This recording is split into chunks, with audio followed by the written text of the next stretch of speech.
زما قاتل پرنا ورځ لکه پیری غیب شي زما قاتل پرنا ورځ لکه پیری غیب شي ماته د ملک په واکدارانو کې سچل ښکاري.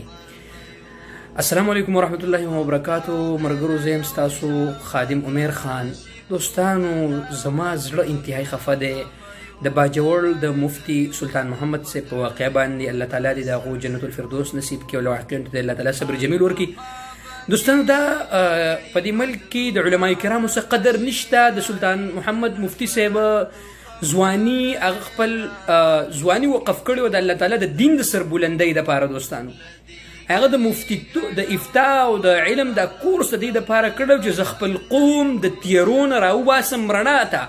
زه د خپل قوم د تیارو نه راوباسم د رڼا طرف ته. لیکن ظالمانو الله دې تباه کړي، الله دې هلاک کړي، الله دې ستاسو لاسونه په خاورو کې ککړ کړي. ظالمانو دومره ښایسته ځوان عالم دین چې هغه به د دې ملک او د دې عوامو او د دې خلکو دپاره به هغه څه سوچونه کړي. دی یو غریب عالم دین چې هغه په جماعت کې امام او په مدرسه کې مدرس و، هغه تاسو ته څه تکلیف در رسولی؟ ظالمانو الله دې تاسو هلاک او تباه کړي.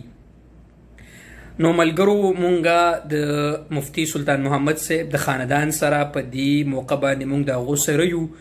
الله تعالی دې د مفتی صاحب له حقیقتون ته صبر جمیل ورکړي او تاسو په خدای یقین وکړئ چې د مفتی صاحب ځواني ما ولیده او د هغه تصویرات چې ما ولیده، نو په خدای یقین وکړئ زه د مفتی صاحب باندې دومره خفه یم چې الله تعالی دغه جنت الفردوس نصیب کړي.